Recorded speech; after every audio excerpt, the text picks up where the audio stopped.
열두 주차시 직업윤리, 인터넷 윤리와 저작권.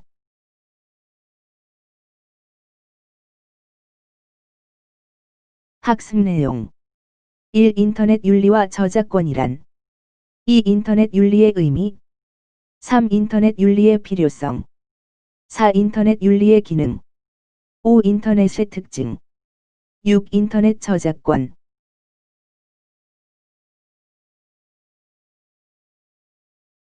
학습 목표.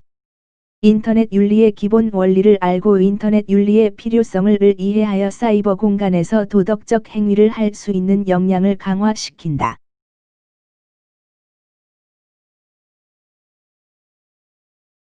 인터넷 윤리와 저작권이란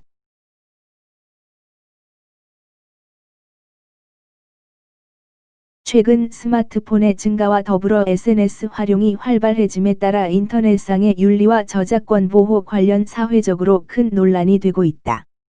사이버 윤리와 관련된 에티켓으로 특히 저작권 보호를 위해 법에서는 어떻게 규정하고 있고 상대방의 저작권을 침해하지 않도록 평소 자신이 인터넷상에서 지켜야 할 윤리와 법에 대해 점검해 보자.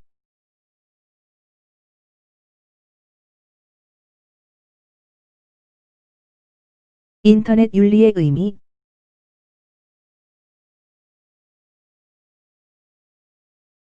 인터넷 윤리는 인터넷을 이용하면서 발생할 수 있는 수많은 일들에 관한 일종의 규범이라고 할 수 있다. 즉 사이버 공간에서 개인과 집단이 지켜야 할 도리이자 행위로 인터넷에서 행위자의 도덕적 관계, 책임, 의무를 규정하고 인터넷과 웹 사용에 있어서 도덕적, 윤리적, 법적인 기초가 되는 것이다.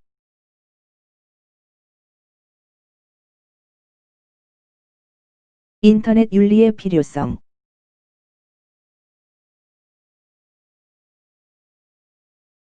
한국인터넷진흥원의 통계에 따르면 현재 우리나라 초고속 인터넷 가입자 수는 2천만 명을 초과하였으며 만 6세 이상 인터넷 사용 인구는 4천만 명에 이르고 있다. 초등학교, 중학교, 고등학교 학생의 99% 이상이 인터넷을 사용하고 있다. 정보통신기술의 발달로 물리적 공간 이상의 인간관계가 사이버 공간에서도 이루어지고 있으나 아직 사이버 공간상에서 체계화된 예절이 정착되지 않은 상태이다.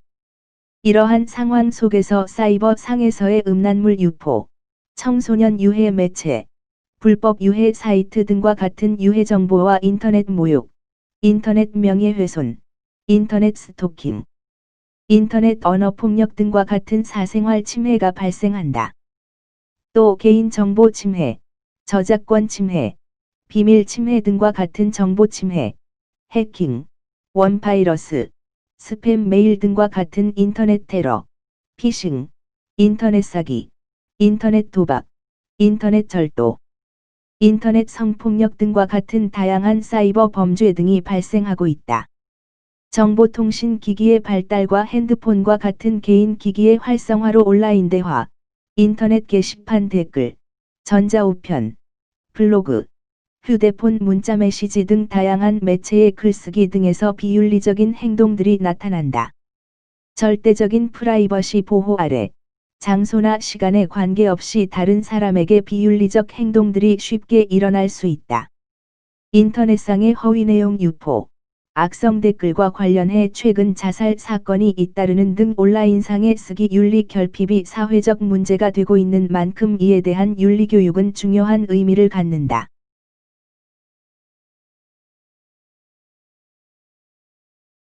접속한다 고로 나는 존재한다. 인터넷은 이제 인간의 존재적 특성을 정의하는 하나의 용어가 되었다. 인터넷은 이제 우리의 일상 그 자체인 셈이다.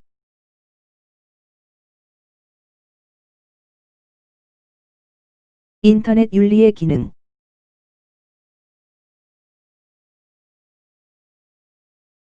윤리적 문제를 사전에 숙고하고 예방하고 해야 할 것과 해서는 안 될 것을 분명하게 규정하며 인터넷상의 행위자로서의 인간의 책임을 강조하는 등 인간의 경험, 제도, 정책 등 여러 분야의 윤리를 종합하여 활용하는 기능 등을 하고 있다.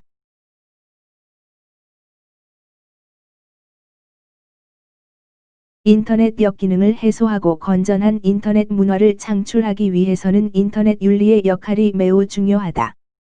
일찍이 레식은 사이버 공간에서 인간의 행동을 규제하는 기제로서 법, 규범, 시장, 암호를 제시하였다. 스피넬로는 레식의 틀을 활용하여 사이버 공간에서 인간의 행동을 통제하고 규제하는 데 있어서 윤리가 담당해야 할 역할을 분명하게 밝힌 바 있다. 그는 도덕적 선의 암호, 법, 시장, 사회 규범 등이 그 규제력을 행사하는 방식을 가르치고 이끌어야 한다고 주장하였다. 그러나 전통적으로 윤리학은 앞으로 일어날 일을 예방하는 기능보다는 이미 일어난 일에 대한 도덕적 평가에 초점을 맞추어 왔으며, 그 결과는 시대 변화를 제대로 따라가지 못하는 심각한 윤리적 지체 현상을 겪어왔다. 이러한 현실을 고려하여 볼 때, 향후 인터넷 윤리학은 다음과 같은 기능을 수행하는 윤리학이 되어야만 한다. 첫째, 인터넷 윤리학은 처방 윤리이다. 인터넷 윤리학은 우리가 인터넷을 이용함에 있어서 해야 할 것과 해서는 안 되는 것을 분명하게 규정해 준다. 둘째, 인터넷 윤리학은 예방 윤리이다. 인터넷 윤리학은 향후 정보통신 기술의 발전이 수반하게 될 재반 윤리적 문제들에 대해 우리가 사전에 숙고하고 예방하도록 도와준다. 셋째, 인터넷 윤리학은 변혁 윤리이다. 인터넷 윤리학은 인터넷이 수반하고 있는 역기능, 특히 사이버 공간의 무질서와 혼돈에 대한 하나의 반응으로서 출현한 것이기에 인간의 경험이나 제도 정책의 변혁 필요성을 강조한다. 넷째, 인터넷 윤리학은 세계 윤리이다. 인터넷 윤리학은 국지적 윤리가 아닌 세계 보편 윤리가 되어야만 한다. 인터넷 자체가 세계적 미디어이듯이 인터넷 윤리학은 지구상의 모든 구성원들이 따라야 할 보편적인 규범 체계를 제시한다. 다섯째, 인터넷 윤리학은 책임 윤리이다. 책임 윤리에 따라 행동한다는 것은 행위의 실현 가능성을 수단, 목적의 관점에서 추론하고 예측할 수 있는 자기 행동의 결과를 설명하고 수단을 목적에 비추어서 합리적으로 숙고하여 행동하는 것이다. 여섯째, 인터넷 윤리학은 종합 윤리이다. 왜냐하면 인터넷의 특성상 어느 한 가지의 배타적인 윤리학 이론만으로는 온라인에서 발생하는 복잡한 문제들의 본질을 이해하고 어떤 도덕적 판단이나 평가를 내리는 것이 사실상 어렵기 때문이다. 인터넷 윤리 강령. 인터넷상에서 서로 상대방을 배려하고 존중한다. 인터넷 윤리의 소중함을 깨닫고 윤리 실천에 책임을 다한다. 인터넷상에서 어떠한 경우에도 불법적인 행동을 하지 않는다. 인터넷이 건전한 정보의 생산, 유통, 활용의 장이 되도록 노력한다.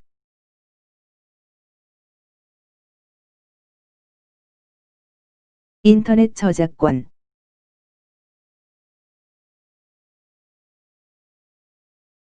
저작물은 인간의 사상 또는 감정을 표현한 창작물이며, 저작자는 저작물을 창작한 자로 인격적 권리인 저작 인격권과 재산적 권리인 저작 재산권을 가진다. 저작권은 법에 의하여 저작물의 저작자에게 부여하는 배타적인 권리로 저작물을 창작한 때부터 발생한다. 저작권 침해 행위는 배포 목적의 저작권 등 침해 물건 수입 행위, 배포 목적 소지 행위, 저작권 침해 프로그램 복제물 이용 행위, 저작자의 명예훼손 행위 등이 해당된다.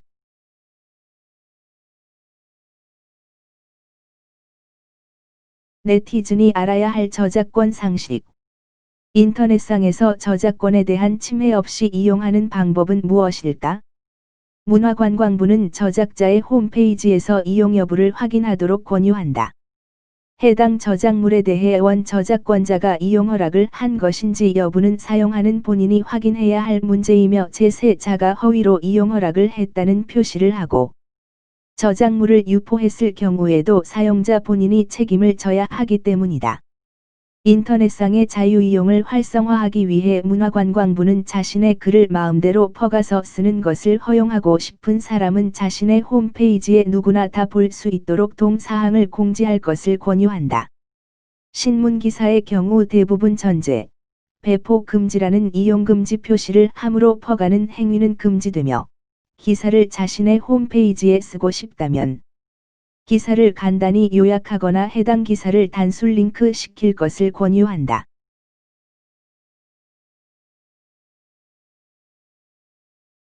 네티즌들이 가장 많이 궁금한 내용. 인터넷의 유명 연예인 팬클럽 홈페이지를 개설하려고 한다.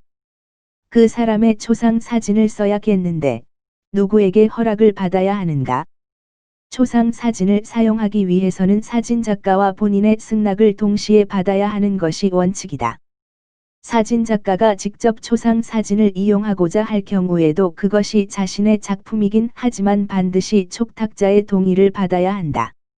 한편, 초상 사진을 사용할 경우 저작권 문제와는 별개로 초상권이나 퍼블리시티권을 침해하는지에 대해 유의할 필요가 있다. 웹사이트 방명록이나 게시판에 네티즌들이 남긴 글들도 저작물이 될 수 있는가? 웹사이트 이용자가 남긴 느낌이나 의견이 단순한 감탄문이거나 욕설의 연속이거나 짧은 단문이거나 또는 어느 게시판에서나 흔히 볼 수 있는 내용인 경우에는 독창성이 없어 저작물로 보기 어렵지만, 그렇지 않고 나름대로의 자신의 생각과 느낌을 정리하여 표현한 것이라면 설사 고도의 예술성이나 학문성은 없다고 하더라도 충분히 저작물이 될 수 있다. 우리 법원은 초등학교 학생이 쓴 수필을 저작물로 인정한 바가 있다.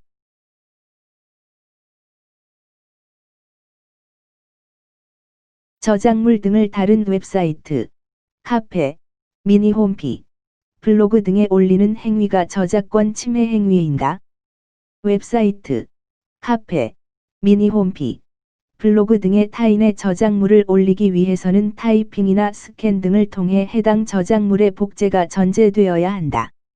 사적 이용을 목적으로 한 복제는 면책되지만, 위와 같은 경우는 사적 이용 목적의 복제를 벗어나는 것이어서 불법이다. 또한 웹사이트, 홈페이지, 블로그 등에 올리는 것은 전송의 개념에 포함되는 것이므로 권리자의 허락 없이 콘텐츠, 음악을 올리는 것은 전송권 침해가 된다. 또한 자신이 구입한 음악 CD를 권리자의 허락 없이 디지털 파일로 변환하여 카페 등에 올리는 것도 해당 권리자의 복제권 및 전송권 침해가 된다. 그러나 음악 CD를 디지털 파일로 변환하는 것, 이를 자신의 PC에 저장하는 것 모두 자유로이 허용된다. 회원들만 듣기 위한 것이라도 회원 가입이 일반인에게 개방되어 있는 경우, 또는 회원 가입이 폐쇄적이더라도 가입 회원의 수가 다수인 경우에는 음악 파일을 제공해서는 안 된다. 사실정보 인터넷 웹사이트들을 보면 여행정보, 차량정보, 음식점 정보 등과 같은 객관적 사실을 설명하는 자료들이 많이 있다. 이런 사실적 성격이 강한 정보도 저작물이 될 수 있는가? 객관적 사실을 설명한 글이라 하더라도 작성자의 전문 지식과 경험 등을 바탕으로 다른 사람이 이해하기 쉽게 체계적으로 표현하여 그 내용에 독창성이 있는 경우에는 저작물로서 인정될 수 있다. 따라서 여행 정보 등과 같이 객관적 사실을 기술한 설명 자료도 표현에 독창성이 있는 경우에는 저작물이 될 수 있다. 법원은 해외 관광지에 대한 정보를 기술한 여행 정보, 컴퓨터 프로그램의 사용 방법을 설명한 글, 병역 특례를 받는 방법을 설명한 글 및 도메인 네임을 등록하는 방법을 설명한 글의 저작물성을 인정한 바가 있다.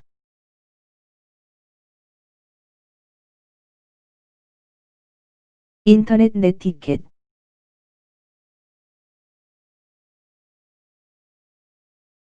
무심히 던진 돌에 개구리는 맞아 죽습니다.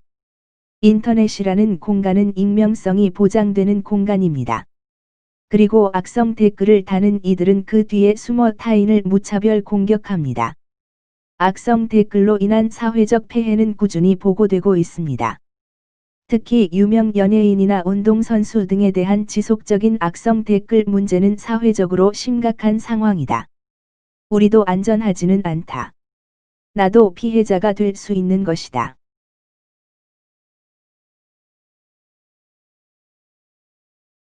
건강한 인터넷 문화가 정착되어야 할 것이다. 그러기 위해 우리가 지켜야 할 네티켓 문화는 다음과 같다. 네티켓 10원칙. 1. 원칙 상대방도 나와 같은 인간이다. 2. 원칙 실제 생활에서와 똑같이 행동하자. 3. 원칙 현재 자신의 접속한 곳의 문화에 어울리게 행동하자. 4. 원칙 다른 사람의 시간을 존중하자. 5. 원칙 온라인 상에서 자신을 근사하게 만들자. 6. 원칙 전문적인 지식을 공유하자. 7. 원칙 논쟁은 절제된 감정 아래 행하자. 8. 원칙 다른 사람의 사생활을 존중하자. 9. 원칙 특권을 남용하지 말자. 10. 원칙 다른 사람의 실수를 용서하자.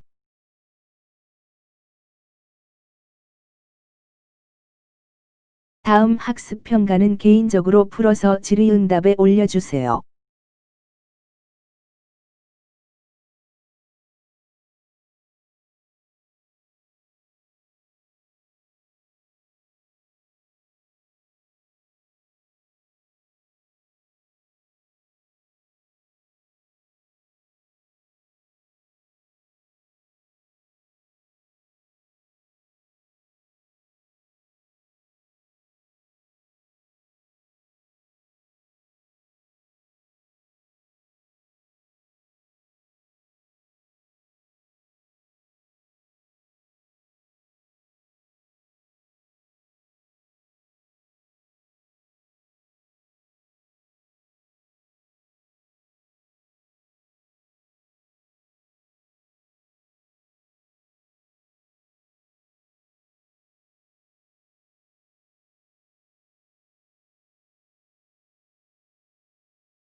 다음은 2013년 5월 25일 신문에 나왔던 저작권 위반 사례에 대한 판결 사례입니다.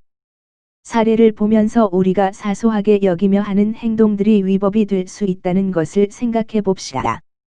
불법 복제한 컴퓨터 프로그램을 사용해 제조사의 저작권을 침해했다면 기간에 상관없이 정품 소매 가격 전액을 배상해야 한다는 법원 판결이 나왔다. 서울고법 민사 4부 이균용 부장판사는 마이크로소프트와 한글과 컴퓨터 등 유명 소프트웨어 제조사 7곳이 국내 중소기업 기억사와 니은사를 상대로 낸 손해배상 청구 소송에서 원심과 같이 원고 승소로 판결했다고 26일 밝혔다. 재판부는 기역사가 총 4,700여만 원, 니은사가 총 1억 1,900여만 원의 배상 책임을 각각 져야 한다고 판시했다. 기역사와 니은사는 2009년께 회사 사무실 컴퓨터에 MS 오피스, 윈도우 XP 등 프로그램을 무단으로 복제, 설치한 후 짧게는 수주, 길게는 수개월 동안 사용했다. 이들의 불법 행위를 안 프로그램 제조사들은 저작권 침해에 따른 손해를 물어내라며 2012년 3월 소송을 냈다. 1심에서 패소한 기역사와 니은사는 2심에서 프로그램을 불법으로 사용한 기간에 비례해 사용 대가를 산정해야 한다고 주장했다. 하루만 사용했는데도 영구 사용한 것과 같은 책임을 물어서는 안 된다는 것이었다. 또 저작권료 이외의 유통 비용 등을 포함하는 정품 가격 전부를 배상하라는 원심 판결은 부당하다고 주장했다. 재판부는 이에 대해 사용 기간을 고려해 배상액을 부분적으로 산정할 경우 침해 행위가 발각된 가해자는 피해자에게 소액만 배상하면 된다며 사회적으로 위법한 복제 행위가 만연하는 결과를 초래할 수 있다고 지적했다. 재판부는 또 원고들의 저작권을 침해해서 얻은 이익은 허락 없이 복제한 컴퓨터 프로그램 수의 정품 한 개당 소매 가격을 곱한 금액과 같다고 볼 수 있다고 밝혔다. 이번 판결로 중소기업 두 곳은 1억 6천여만 원을 배상해야 합니다.